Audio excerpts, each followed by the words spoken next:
Hi, I'm Sandy, and welcome to Life with Sandy.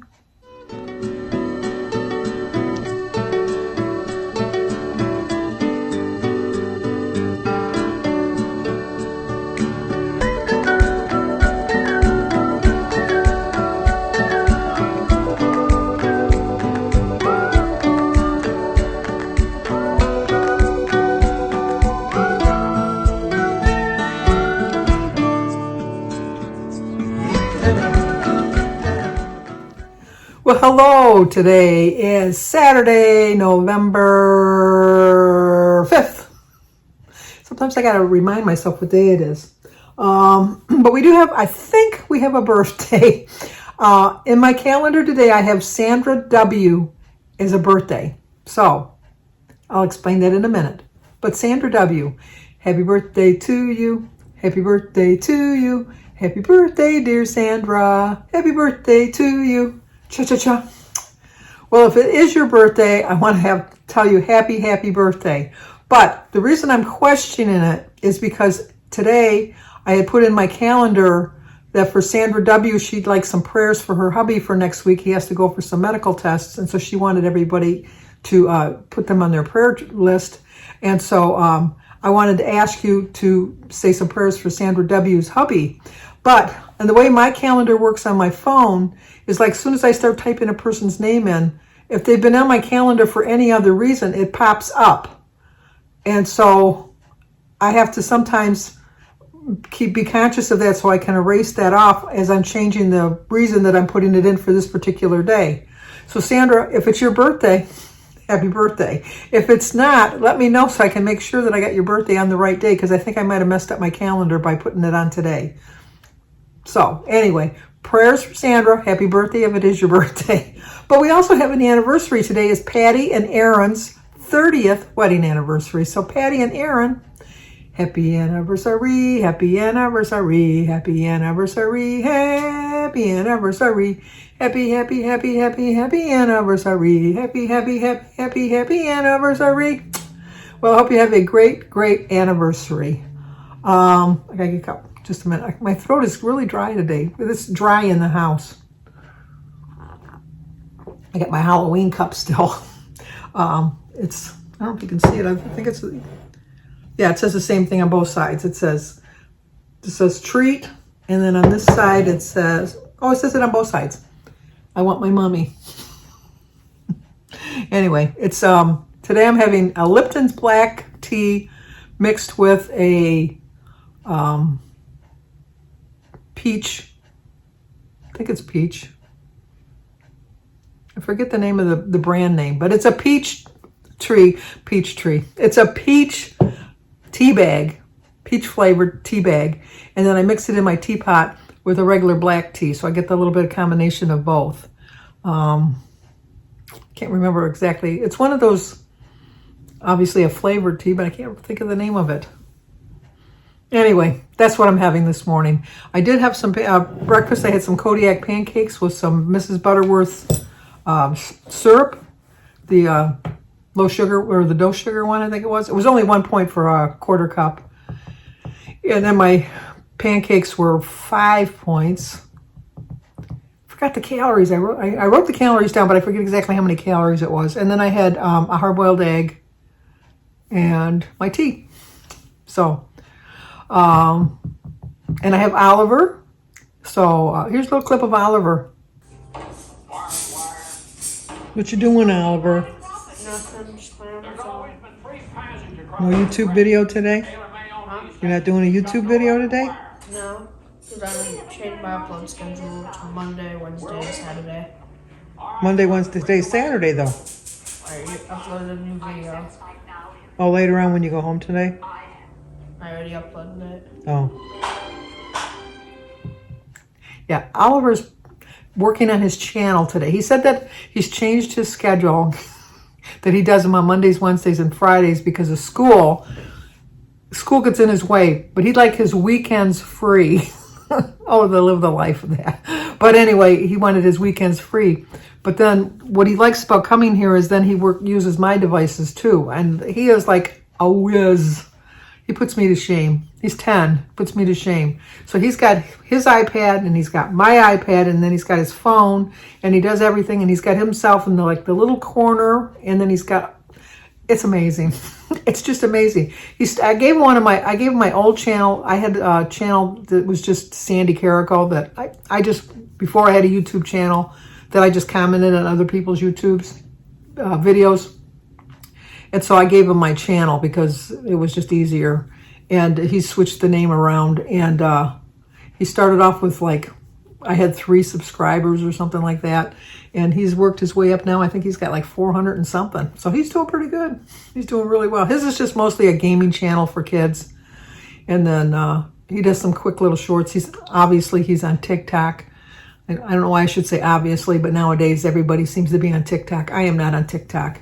I'm not on Instagram. I do Facebook a little bit. Like I said, if you want to be a friend of mine on Facebook, I mostly just share other people's posts that I like. That's what I mostly do. Occasionally I'll post something on my own, but not that often. But you need to send me an email. I have it in the description box below, scarrico39@gmail.com. Carrico, because before I was accepting requests and just thinking it was somebody that was following me on YouTube, and it turned out it was a hacker that hacked into all my stuff. And so it's just easier if I know who you are ahead of time, and then I go back over to the page and then I approve your request. But like I said, I'm kind of boring on that. And then Danny went golfing. I don't know if you can see how windy it is. We're having wind gusts. I'm hoping that this just started picking up just within the last 15 minutes. I'm hoping that it comes enough that we can get rid of all those leaves off that tree. With the rain, because we're supposed to get rain tonight, and high winds are supposed to gust up to 50 miles an hour, I'm hoping the tree goes bare so then I can just finally get the leaves all taken care of. Jimmy cleaned up the gutter yesterday. My clock over here, I had to call him afterwards because it's really an awkward clock. It's really, really big. Let me show you how big. See, it's really big. That's not the right time because, we already set it back an hour because it was just easier. It's got two hooks on the back, and then you gotta just have it just perfect. And it's a really heavy clock. So Jimmy did it yesterday, and I change all my batteries and everything, like my smoke detectors and my clocks and everything every 6 months. And he changed the battery, but he didn't put it in right. So it was the wrong time. So when Danny came here this morning, he came and he switched it around and fixed it for me. Because I was going to try to do it, and then I thought if I can't get it back up, Jim would see it, and then Jim would try to do it. My one clock I know you hear in the background, a lot of times it plays the Beatle music. It's a really heavy clock, and it's kind of like it'd be about this height, like lifting it to put it on the wall. And Jim wanted to do that himself. And I said no. And so even Jimmy, he says, no, I am here. I'm going to do it. So he was a little annoyed because he's still being, let me think. He's reached the point now that he thinks he's better. And so he's still following his diet. He's still following that. Although I did catch him with a cookie yesterday. But, one cookie's not, he only had one cookie. I'll give him that. He only had one cookie. But he still thinks he can do more than he needs. He still thinks he can do more than he should be doing. So I got to get on him all the time. Now I'm become the nagging wife, but I'm only doing it for his benefit because he needs some guidance somewhat. But yesterday when Jimmy did the ladder and he put it back, he hit the little eye for the garage door opener. And so I went to fix it, and Jim said, no, I got it. So he gets down on his knees on the ground to fix this. And then he had a little bit of difficulty getting up because he's a big man. And, I'm thinking, I said, he was sorry he did that. He didn't admit it, but I could tell on his face he was sorry he did that. I did help him up. But, so I want to get all these leaves off this tree. Jim wants to cut that tree down, but that's where my birds go. Where would they be without? He said, we'll just put a different tree in there, not one that, because this is it's one of those trees that's supposed to be a dwarf tree, but you're supposed to shape it all the time. But the lady that had bought had the house before us didn't do it in the maturing years because the house when we moved in was 6 years old or 7 years old. So the tree was 6 or 7 years old, and it hadn't been shaped properly, I guess, whatever. So And then Jim never liked it. So he keeps saying, we're going to cut that tree down. We're going to cut that tree down. And I thought, well, you're going to use your own money to do that because I'm not using my money, household money. So Jim's got to be sparingly with his money since he's not working. But, and then, so Danny's golfing. He wanted to get done before the winds got really high because he said he's hoping that by the time he's on the back nine, see, look at me with the golf terms like I don't know anything about it. But if he's on the back nine, which I know is the last 9 holes, that it wouldn't be so bad. I think it'd be bad no matter what, but that's just me. But anyway, let's see. I don't really have any plans for today or tomorrow other than, like watch Oliver. I've already made his lunch. He had pancakes for breakfast, but Danny bought those at McDonald's. And then for lunch, I made him and Jim a grilled cheese sandwich. And Oliver had some macaroni and cheese with it, and a glass of water, and Jim had a glass of milk. Oh, the good wife that I am. I wanted to address an issue that seemed to have a lot of people in the comments were a little bit concerned about my hugging. I realize that people who have been with me a long time know my issues with the hugging portion of my life. And I just want to really quick, in a nutshell, explain what's going on with that. My children all hug. They hug their kids. They hug, like they're huggers. My mother raised us hugging. I mean, we got hugged in that. My brothers and sisters all hug each other. When we have our sibling dinners, which we haven't had in a while due to Mary's health issues and just different things. So we're hoping to get back to that really soon because my sister Mary is actually doing really well. So she is feeling better. But so we kind of got away from that. But when we get done with our dinners every month, we always hugged each other. I hugged my children growing up, and I hug my grandchildren now. I'm not going to tell you that it's easy for me to do, and the reason I have I'm trying to think of the right way to say it. When I was a child, we lived in this neighborhood that there was, come to find out when I got older, that this particular neighbor was a pedophile. And my mother had always told me that I was not allowed to go to his house or to his garage, actually his garage. And I lived in a part of Detroit, which I don't know if all of Detroit does or still does or did at the time, but we had an alley. And a lot of times I would take the shortcut to my friend's house, Michaeline, who lived down the street, to her house because we would play in her garage. Come to find out that her father, we weren't allowed in her garage. We weren't allowed, and the neighbor's name was Dan. We weren't allowed in Dan's garage, and we weren't allowed in Michaeline's garage. I never went in Dan's garage because my mother just so stressed. Don't go into Dan's garage. Don't go into Dan's yard. When you go by Dan's house, don't talk to him. Just go by, all of that. She never said anything about Michaeline's parents because they were very nice people. So I would go to Michaeline's house a lot, but we would sneak into the garage because he had so many great things in his garage until the police raided him and we found out he was a fence. So he had like stolen merchandise in his garage, and that's why we weren't allowed. But that's why we went in through the alley, because then we couldn't be seen. See, even as a child, you know the ins and outs of things. We knew it was wrong, but we know it was easier to get in through the garage and through the alley than it was to go through the backyard, because then we would be seen. But anyway, that has nothing to do with why I don't like to hug, as far as Michaeline's house goes. But I would go past Dan's house and run past his house, run, because my mother had me scared to death of him. And I had no reason to know why. And then one day, all my friends were going into his house because he had every imaginable thing that a child would love. He had, he had food that you would want to eat, like candies and cookies and ice cream. And he had every single game. He had toys. He had everything in that house. And, but my friends would go, but I wouldn't go because I kept running past the house. Well, one day I decided I was going to go there and see what all the hoopla was about. And I was all alone. None of my friends were with me. I was kind of bored. There was nothing to do. And Dan was in the backyard, and he asked me if I wanted to come in to see some of his stuff in the garage. And I said yes. I have a memory of going into the garage. I have no memory of anything that happened in the garage or when I came out of the garage. But after that happened, I know that I didn't want to be touched. I didn't want to be close to people. I never told my mother I went in the garage because I knew I'd get in trouble. So I do believe that something happened to me, but I don't know that something happened to me. But it just seems kind of coincidental that that's right about when my problems started as far as hugging.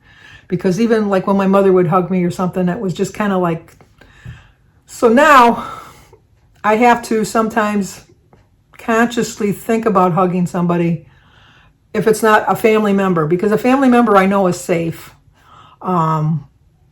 People that I just get to know, I don't like to be touched. So, and you wouldn't think that of me, I don't think, because I think I'll talk to anybody. I don't have a problem talking to anybody. I'll talk to the wall. I'll talk to anybody about anything. Nothing will stop me from talking to somebody. Nothing will stop me from helping somebody or going out of my way to open a door for somebody, help them with their groceries, give them a helping hand to help them up with something or things like that. But if you get too close in my space, then I just kind of cringe. And it's just, my sister Denise has a friend who's a hugger. And so the first time I ever met her, because my family knows I don't like to be hugged. The first time I met her, she says, I know you. Denise told me all about you. You don't like to hug. Well, forget it. You're getting hugged. And she came up and she gave me the biggest hug. And then her husband, he came up and he said, I heard you don't like hugs. Well, you're going to love mine. Now, I know that people will think, well, that was really rude of them to do. But it was just their way. That's just who they were. They were like a hugging people. And that's just how they expressed their welcomeness into their home and things like that. So it took me a couple times, but now I kind of look forward to them. So when I know people, I like to hug. But when I don't know people, it's a little bit hard. So like hugging my neighbor, I know him. So I really didn't have a problem hugging him to thank him for doing my lawn. But in the same sense, it was a little difficult. So hopefully that puts your mind at ease that I don't need to go to a therapist. I'm 72. Even if I was to leak deep into my memories, this happened when I was like 8 or 9 years old. I've lived with it all in my life. I've survived. It hasn't changed who I am. I'm very personable with people. I'm very friendly with people. And I know in the situations where I have to hug, I can do it. And I know that maybe makes me sound awful. But I really, that's who I am. I'm not an awful person, but I know it sounds awful. But everybody has their own limitations, and I know that's one of my limitations. So, well, that quick little story turned into a really long, boring one. I'm so sorry. But anyway, I wanted to talk about stuff today. One of the things I wanted to talk about is success. I have been with Weight Watchers since 2016, December 31st, 2016. I will continue to stay with Weight Watchers. I've been with Weight Watchers many, many times in the past. I went in the 80s. I joined again in the 90s. The whole merry-go-round. I've been on it and on it. But I've always lost just enough weight and then gone back to my old way of eating. Even though I've been still going to Weight Watchers digitally, or online, I really don't find the fault of not going to the meetings, although the meetings did help me. I was really losing really well when we went to the meetings. But to me, I have to realize that my success lies in overcoming my thoughts of going back to my old way of eating. And just the fact that I have never quit Weight Watchers, if I just had the money that I've spent, that would be so much nicer, because the amount of money I've spent. But I look at it another way. The money that I've spent on Weight Watchers is less than the amount of money I was spending on junk food, takeout food, carry-out food, all of that stuff, going to the restaurants, all of that. Jim and I would eat out before I joined Weight Watchers probably 3 or 4 times a week. And I mean, that is more expensive now, but even at that, that added up. At the time I was paying $56 to go to Weight Watchers. That would probably be my 1 week budget eating out. So I don't find fault in the fact that I'm not doing as well as I was doing when I first started, because I think the success lies in the fact that I'm always trying. I'm never giving up. And I just know that one of these times it will click and I will get to my goal. But as long as I keep trying, I consider myself a success. I really do. And I know people can look at it and say, oh my gosh, you lost so much weight and then you gained it back. Yeah, that doesn't mean that I was successful then. Just a minute. Because I really wasn't successful gaining back 40 pounds. Let's face it, that's nowhere is that a success story. But the success in that fact is, even though I was gaining, in the back of my mind, I wasn't giving up. I was still trying, although it wouldn't be apparent with a 40-pound gain. But I was not giving up on myself. I was knowing that I could do better and knowing that I would do better. And so, like I've told you, I've recommitted myself to finishing this year strong. And in 8 weeks, people will start to notice that I've lost weight. I'm by no means going to lose 40 pounds in 8 weeks. That's just totally unrealistic. But I think that people have noticed that I've gained weight, but they're not telling me I've gained weight, like my family and my friends. So I think like if I lost 10 or 15 pounds, I can see it in my face. I can feel it in my waistline of my pants. That I think that as soon as I lose some of my stomach fat, my butt fat, and some of my face, that people will notice. And so I'm thinking by New Year's Eve, people are going to say, oh my gosh, Sandy, you look like you've lost some weight. You must be back on your plan, blah, blah, blah, and all that. So I do think that that is going to happen. I really do. But in the same sense, it's so, so hard to move on. It really is. Because with me, I find that when I fall back into my old way of eating, it's just easier. And it's not that it's hard to be on plan. When I am following any kind of a plan, and I call it a diet because it's no matter what you eat in the day, it's your diet. It can be a diet where you're going to lose weight. It's going to be a diet where you're maintaining your weight. It can be just your daily life diet. Diet means your daily food intake. It really does, I think. I never looked up the definition, but in my opinion, a diet is just something that how you eat every day. And so it's easy to fall back to the old way of eating. It was just easier when Jim was in the hospital to stop and get fast food rather than coming home and preparing food. I'm not making excuses for that. I'm just stating the facts because I made poor choices. I could very easily, what's the difference? I stayed with Jim in the morning until 3 o'clock when I came home. And Jim usually works afternoons, and so I always made my own dinner anyhow if Jim wasn't here. I have the food in my refrigerator. I have the food in my pantry. I have the food in my freezer. So I can't even say that.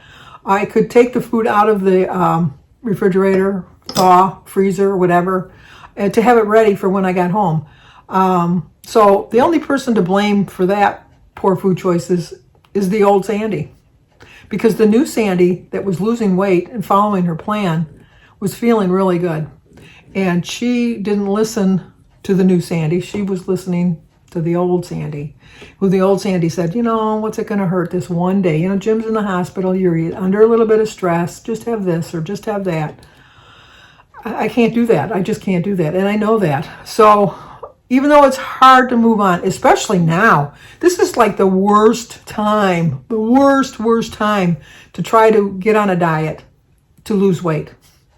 Because we got Thanksgiving coming, we've got Christmas coming, we've got New Year's Eve coming, we've got cookie exchanges, we got Christmas parties, we've got, present exchanges. Like my family, we do on the 17th, we get together with my family. Then on the 23rd, I have what we call our Eve of Christmas Eve, where it's just my own immediate family. We have our own little Christmas celebration. Christmas Eve, we go out for breakfast, and then Christmas Eve night, we go and spend it with Bertie, Jim's sister, so it's Jim's family. Christmas Day is like with my family again. And then you have all the leftovers after Christmas, and then you have all these cookies, and you have candy, and it's just, this is definitely the hardest time to start a diet, to lose weight. But it's also the best time to start a diet to lose weight. Because let's say you lose a pound or two this week, and then you gain a pound or two the following week, like on Thanksgiving. But then you get right back on it. So, I mean, it's not good for your body to do such a yo-yo plan. I agree. But if it's what's going to get you through the holidays, it's better than just saying, well, you know what, the holidays, I got all this coming up. I'll just wait till January 1st. No. I gained 6 pounds in 2 weeks. Thanksgiving and Christmas and all that's come. Thanksgiving's what, in 2 weeks, 3 weeks? Christmas is in like 6 or 7 weeks. So, no. If I can gain 6 pounds in 2 weeks, there's only, who knows how much I can gain in 8 weeks. No, I'm on my plan right now. And I'm not giving up. I'm considering myself a success for not giving up. I'm not telling you that I'm not going to have something fattening to eat on Thanksgiving or Christmas or something like that. But I'm going to work my hardest to not be tempted to overdo it. Have a small piece of cake, not a chunk of cake, you know. Really a Thanksgiving dinner, I know everybody says it's so heavy, blah, blah, blah. You can eat like a little bit of potatoes, have mostly vegetables on your plate. Turkey is like a poultry. For me, it's a 0-point food. It's just the desserts that get me in trouble. I like a little bit of stuffing, which is bread, but, you know, figure that in. I'm very fortunate I'm not a big fan of gravy, so the gravy's not going to tempt me. So I can fill up my plate with the turkey, a little bit of mashed potatoes, a little bit of stuffing, and a lot of vegetables and be full. And then for dessert, have a small piece of pie. But the only way I'm going to accomplish that is by telling myself that I can do it, letting myself believe that I can do it and know that I can do it. So I guess that's about it. Oh my gosh. Sandy, you've rambled on for 25 minutes. I am so sorry this is so long. I didn't mean for it to be going on and on and on like that. But think of the fall season, think of the autumn season as everything shedding. The trees are all shedding, preparing themselves through the winter to have a great spring. So think of this time of year as the time that you want to shed all your old habits, work on them through the winter months, and then when the spring comes, like a beautiful butterfly comes out of a cocoon, then that'll be you, because it can happen and it will happen if you put your mind to it. I know it. So if you're new to my channel, please subscribe. It was kind of abrupt. I kind of went into that a little too quickly. Let's have a little drink of tea. How about that? How's that sound? Well, I guess that's it for today. What do you think of during fall? What are the things that you think of the fall season? I think of it as shedding off my old habits, working on them through the winter months, and then preparing myself for a great spring and summer. That should do it for now. So if you're new to my channel, please subscribe, leave a comment, hit the like button, share if you think somebody might like to see it. Stay safe, stay healthy, be successful. You can do it. I know you can do it. If I can do it, anybody can do it. And I'm going to end this with a great big hug for all my friends.